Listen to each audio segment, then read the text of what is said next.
কিছু কিছু ড্রাগের জন্য ভিটিলিগো লাইক লিশন হতে পারে।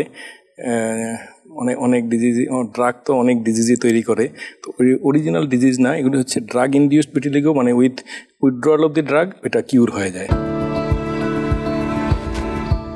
জানতে চাই ড্রাগ ইনডিউসড ভিটিলিগো বলতে আমরা আসলে কি বুঝি এবং কোন কোন ড্রাগ এটার পিছনে রেসপন্সিবল? কিছু কিছু ড্রাগের জন্য ভিটিলিগো লাইক লিশন হতে পারে। অনেক ডিজিজ ড্রাগ তো অনেক ডিজিজই তৈরি করে, তো অরিজিনাল ডিজিজ না, এগুলি হচ্ছে ড্রাগ ইনডিউসড ভিটিলিগো, মানে উইথড্রয়াল অফ দি ড্রাগ এটা কিউর হয়ে যায়। তো সেই ক্ষেত্রে আমরা সাধারণত দেখি হচ্ছে কতগুলি ইন্টারফেরন বলে আজকাল যেসব ড্রাগগুলি ইউজ হয়, স্পেশালি বিভিন্ন রকম কার্সিনোমা, বিভিন্ন রকম হেপাটোসেলুলার ডিজিজ, ওগুলিতে ইউজ হয় অ্যান্টি ক্যান্সার ড্রাগ। এইসব ড্রাগগুলিতে ইন্টারফেরন ইউজ হয়। তারপরে হচ্ছে কতগুলি বায়োলজিক্স আজকাল ইউজ হয়, যেমন সোরিয়াসিস, আডালিজুমাব, তারপরে আপনার মনোক্লোনাল, এইসব ড্রাগ যদি নেওয়া হয় তাহলে ভিটিলিগো লাইক লিশন হতে পারে।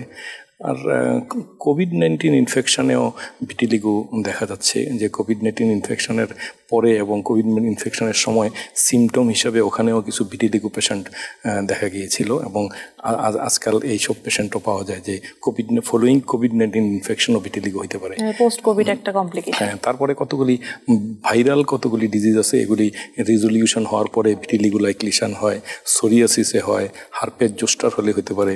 এরকম কতগুলি ডিজিজ আছে, following the resolution of the disease vitiligo like lesion হতে পারে। আচ্ছা, একটু জানতে চাই স্যার, এই রোগটা আমরা আসলে কিভাবে ডায়াগনোসিসটা কনফার্ম করতে পারি? আসলে যে কোনো রোগ ডায়াগনোসিস করার জন্য হিস্ট্রি, ফিজিক্যাল এক্সামিনেশান, ইনভেস্টিগেশন, এইভাবে আমরা আগাই। তো এখানে ভিটিলিগোর ক্ষেত্রে যেটা আমরা করি হচ্ছে হিস্ট্রিতে আমরা দেখি যে তার কতদিন যাবত এই ডিজিজটা আছে, এটা কিভাবে শুরু হয়েছিল, কোথায় শুরু হয়েছিল, তারপরে কোনো কেমিক্যাল এক্সপোজারের কারণে হচ্ছে কি না, এইসব জিনিসগুলি আমরা হিস্ট্রিতে জিজ্ঞেস করি। এরপরে আমরা দেখি যে ফিজিক্যাল এক্সামিনেশন করে যে তার শরীরের কোন অংশগুলি সাদা হয়ে যাচ্ছে। আর ভিটিলিগোতে যেটা হয়, হোয়াইট প্যাচেসগুলি হচ্ছে বনি হোয়াইট, অথবা আমরা বলি মিল্কি হোয়াইট। হ্যাঁ, এটা হচ্ছে ডিপিগমেন্টেড ডিজিজ।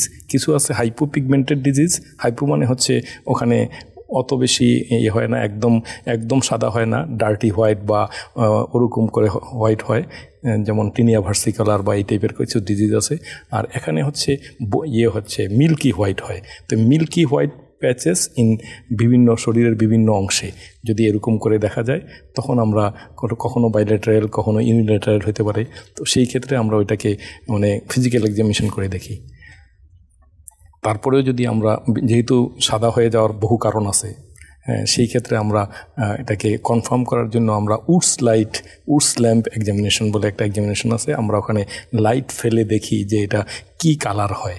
হ্যাঁ, যেমন ভিটিলিগো, তারপরে হচ্ছে টিনিয়া ভার্সিকালার, পিটিডিয়াসিস এলবা, কতগুলি রোগ আছে, এগুলিতে আমরা উডস ল্যাম্প দিয়ে কনফার্ম করি, কারণ এগুলি খুব সিমিলার হয় দেখতে, সবগুলি হোয়াইট প্যাচ থাকে এবং খুব সিমিলার হয়। তো ভিটিলিগোকে আলাদা করার জন্য আমরা উডস ল্যাম্প এক্সামিনেশন করি।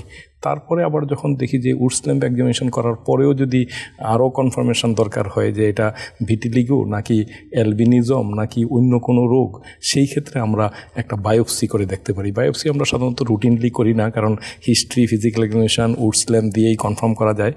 তারপরে আমরা অনেক সময় রিসার্চ পারপাসে আমরা যখন চিকিৎসা করি, ওষুধ দেওয়ার পরে কেমন হচ্ছে, ভালো হচ্ছে, খারাপ হচ্ছে, ডিজিজটা কনফার্ম কিনা, এইসব করার জন্য রিসার্চ পারপাসেও আমরা অনেক সময় বায়োপসি করে দেখি।